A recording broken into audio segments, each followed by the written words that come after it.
to a little guide for the feed no more no less of episode 15, the 8-man operation Bombshell Paradox.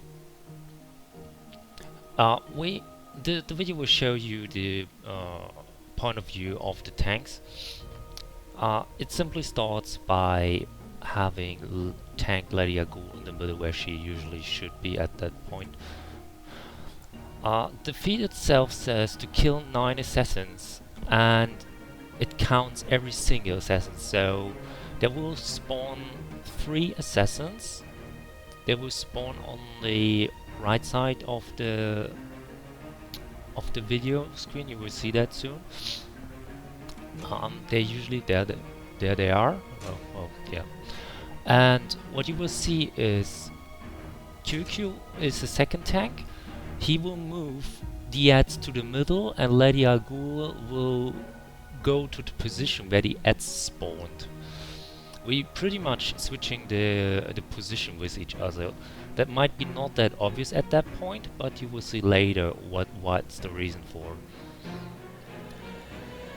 We started it with 1 healer, but we switched with 2 healer. It is a lot safer to just do it with 2 healers, simply because you do not need DPS for this. You have all the time in the world to do that feat. That feat is really safe to do, and nothing hard when you see that. So after QQ catched up the ads to the middle, the DPS will start to attack those ads. And DeeBeez, who is the boss tank, keeps Lady Agul in the middle. This is pretty much the range you can have between Lady Agul and the ads to let her still revive the ads, which is important. So, because when you kill the 3 ads the first time, you have 3 of 9 killed. Then you will see he will probably move Lady Agul a bit to the middle after the ads are dead. You can hardly see that, but they're on the left corner. The position is a bit hard to show. There is no recording of at this point from QQ. However, he will move the boss as need a little bit to the middle now. You see the ads are down. He will pull her. So she well, there you go. She now revives them. So the DPS keeps going. The group stands pretty much in the middle, more to the right side, left side of the room when you come from shown from the entrance, and killing those 3 ads again.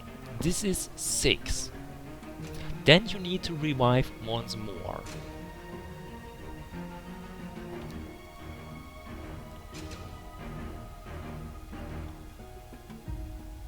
Which will be a bit tricky, actually. You will see that. Yeah, they're down. So she only revives 2 right now, but usually she should revive all 3. The problem was that one of the ads died a little bit far away. What we are doing here is a little bit overcomplicated, but usually you shouldn't be needed to do that. Only 2 ads got revived. They will be pulled. However, they will be pulled. The ads after the 6 died, you pull the ads to the other side of the room's corner. You see that on the left. You see that? Really on the corner itself. There is no black holes there, so you don't have to worry as a tank or something.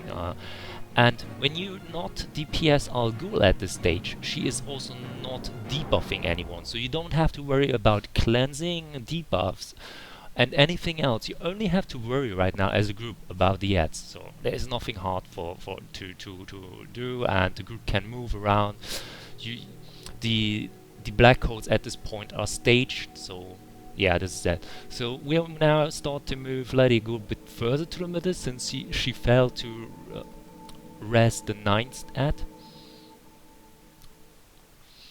And then the ad also will be pulled over to that corner. So after you killed 6, you bring the revive of 7, 8 and 9 over to the upper side corner, and then you kill them. You do not kill them before, otherwise you will have to unnecessary deal with unnecessary amount of ads.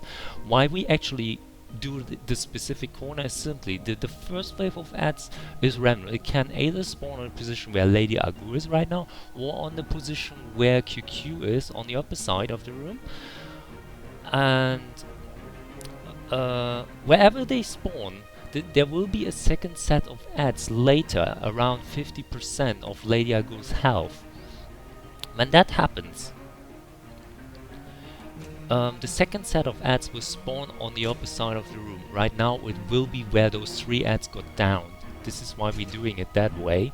So the second tank is pretty much ready to grab the ads, while the group will stay out of sight of those 3 ads, and they only have to worry about the boss and the cleanse mechanic.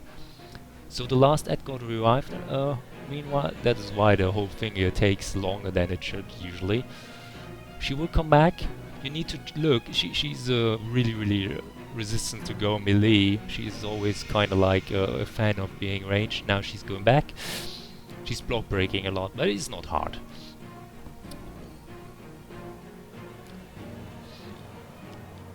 So that's pretty much, they down now all ads. This is 9 times, ads got killed 9 times. From this point, the feed says you are not allowed to kill more or less. That's why it's no more no less.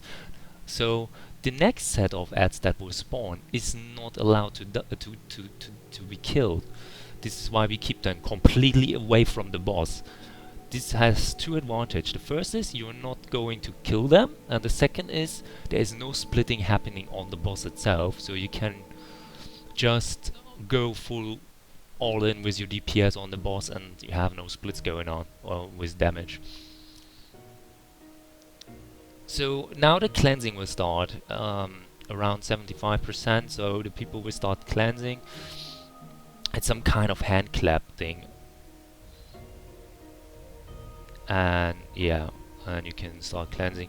We got pretty lucky overall. I think tank didn't had issues with the cleanse, and it's just the group itself who had to worry. The other tank, by the way, who stands so far ahead from the boss itself, will not be affected by the cleanse because he's out of range. That means while he is dealing with the ads, he has not to worry about the debuff, so he will never struggle. If he can handle 3 ads, he will never struggle at all, which makes the whole fight itself easier. So this is the point of view from QQ, who is the ads tank. You see the ads on the bottom left? This is where the ads got positioned. So